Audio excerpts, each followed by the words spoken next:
Imaginez que votre cerveau soit comme un système de sécurité ultra sophistiqué qui se déclenche automatiquement dès qu'il détecte une menace émotionnelle.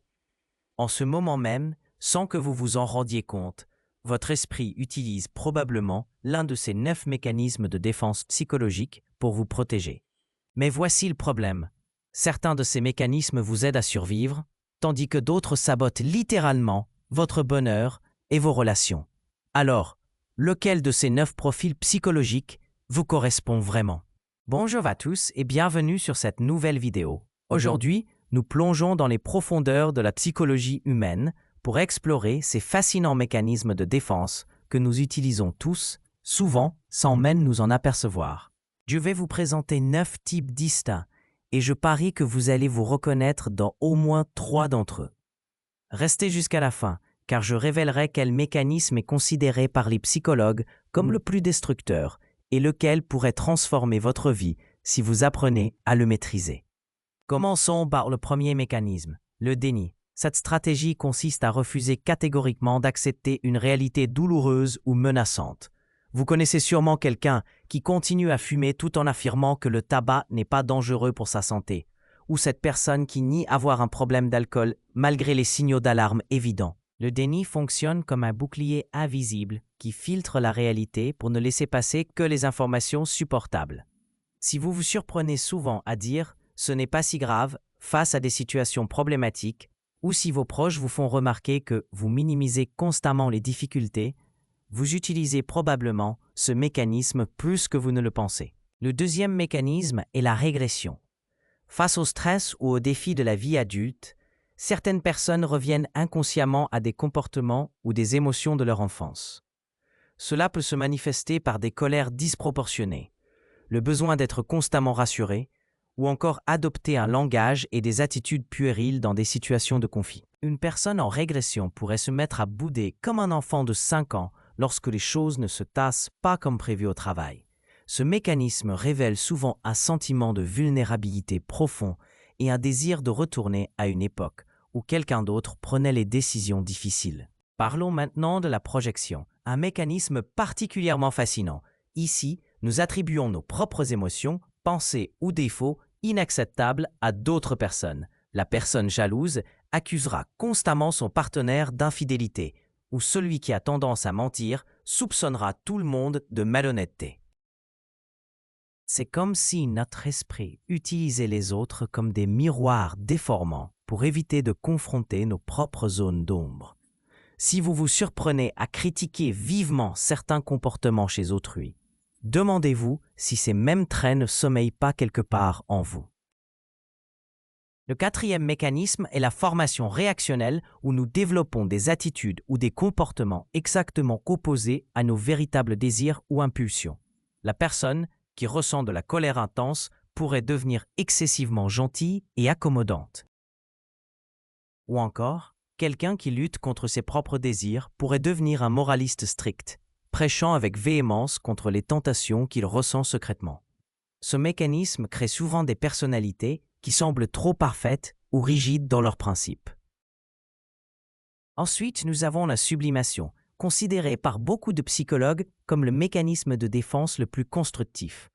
Il s'agit de transformer des pulsions ou des émotions potentiellement destructrices en activités socialement acceptables et créatives. Un individu avec des tendances agressives pourrait devenir un brillant chirurgien ou un athlète de haut niveau. Quelqu'un qui traverse une période de chagrin profond pourrait canaliser cette douleur dans l'art, l'écriture ou l'engagement humanitaire. La sublimation transforme la souffrance en force créatrice et productive. Le sixième mécanisme est le déplacement, où nous redirigeons nos émotions d'une cible originale vers une cible plus sûre ou plus accessible. L'exemple classique est la personne qui se fait réprimander par son patron et qui rentre chez elle pour crier sur sa famille ou donner des coups de pied au chat. Ces mécanismes révèlent notre incapacité temporaire à confronter directement la source réelle de notre frustration, souvent par peur des conséquences ou par sentiment d'impuissance. La rationalisation constitue notre septième mécanisme, nous créons des explications logiques et acceptables pour justifier des comportements, des échecs ou des situations que nous ne voulons pas vraiment affronter émotionnellement.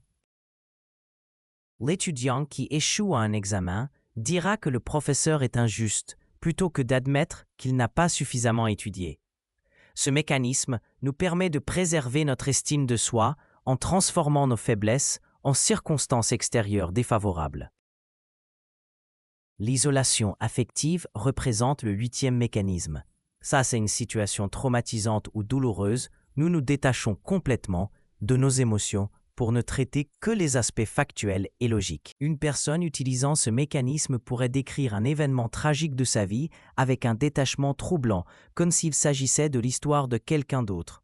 Cette stratégie protège temporairement de la douleur, mais peut créer des difficultés relationnelles importantes. Enfin, le 9e mécanisme est la compensation. Nous nous efforçons de compenser nos faiblesses réelles ou perçues, en développant excessivement d'autres domaines. La personne qui se sent physiquement faible pourrait devenir obsédée par les performances intellectuelles, ou celui qui doute de son intelligence pourrait compenser par un perfectionnisme physique extrême. Ce mécanisme peut mener à des accomplissements remarquables, mais aussi à des déséquilibres profonds dans la personnalité. Alors, dans quel mécanisme vous êtes-vous reconnu? La vérité est que nous utilisons tous plusieurs de ces stratégies, selon les circonstances et les périodes de notre vie. L'important n'est pas de les éliminer complètement, ils nous protègent souvent lors de moments difficiles, mais plutôt de développer une conscience de leur fonctionnement. Le mécanisme, considéré comme le plus destructeur à long terme, est le déni, car il nous empêche complètement de traiter les problèmes réels et peut mener à des conséquences dramatiques dans tous les aspects de notre vie. À l'inverse, la sublimation reste le mécanisme le plus bénéfique, transformant nos luttes internes en forces créatrices et constructives. Pour terminer, je vous encourage à observer vos propres réactions durant la semaine à venir. Quand vous ressentez du stress ou de l'inconfort émotionnel, demandez-vous quel mécanisme se déclenche automatiquement. Cette prise de conscience représente le premier pas vers une meilleure compréhension de vous-même et peut-être vers des changements positifs dans votre vie. Dites-moi en commentaire quel mécanisme vous avez le plus reconnu en vous et n'hésitez pas à partager cette vidéo si elle vous a aidé à mieux comprendre le fonctionnement fascinant de votre esprit. À bientôt pour une nouvelle exploration de la psychologie humaine.